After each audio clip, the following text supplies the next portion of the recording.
Picture yourself out with your friends and your family, just having a nice day at the park. Just having a picnic, having a great time, no cares in the world.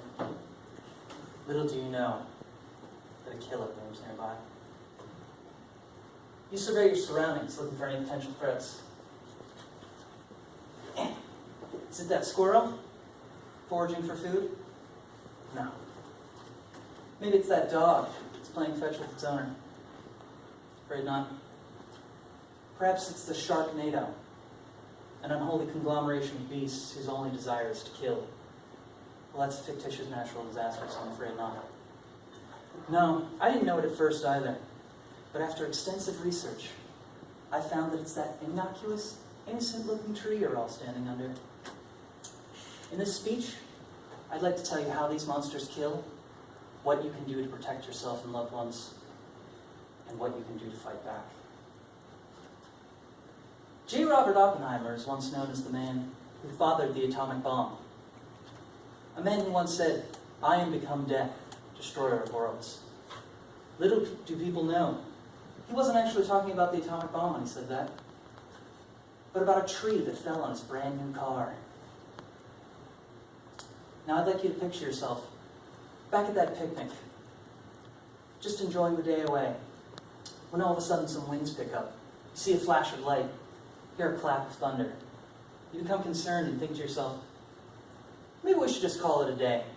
We've had enough fun, right? But your friends and your loved ones, they protest, they say no. We'd love to spend the rest of this day under this beautiful tree. Will you tell your friends and loved ones to shut their stupid faces and get in the car? Because 34 people a year are killed by falling trees. As you can see in this graph, that's more than the amount killed by vampires, dragons, and little ponies, all combined. You add to that the estimated over 100 people killed by falling objects such as coconuts, and you have an immobile serial killer.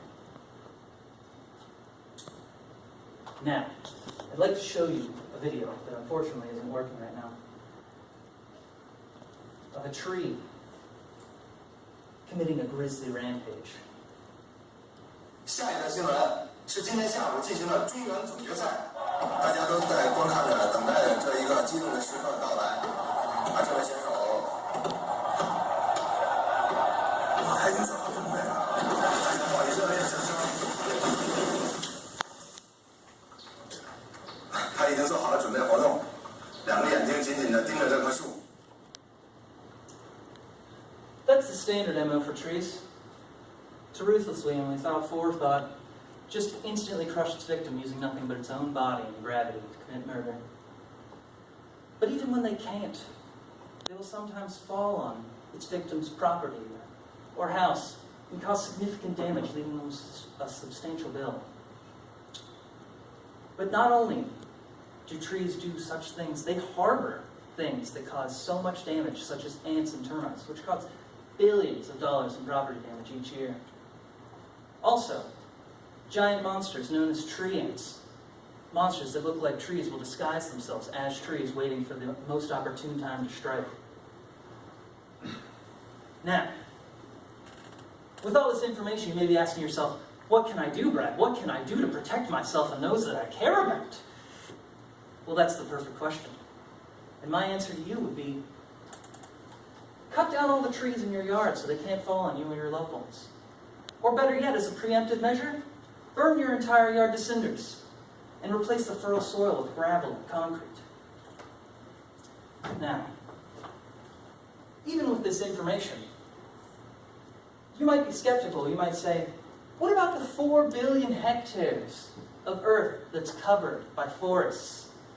So much so that if every single person on the planet were to get their own forest, it would be the size of a soccer field. Well, my answer is this.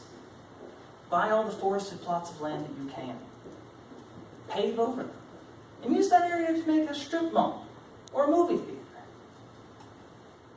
Now, better yet, if you're the more enterprising type, cut down all those trees. Use that wood to create paper that you can use or sell. Or better yet, throw into forested areas that you cannot buy. Because not only will the pollution weaken the trees, it'll send them a message. What will happen to them if they try to fight back? In the end, I hope that you've learned much about these hidden menaces, about how they kill, what you can do to protect yourself and your loved ones.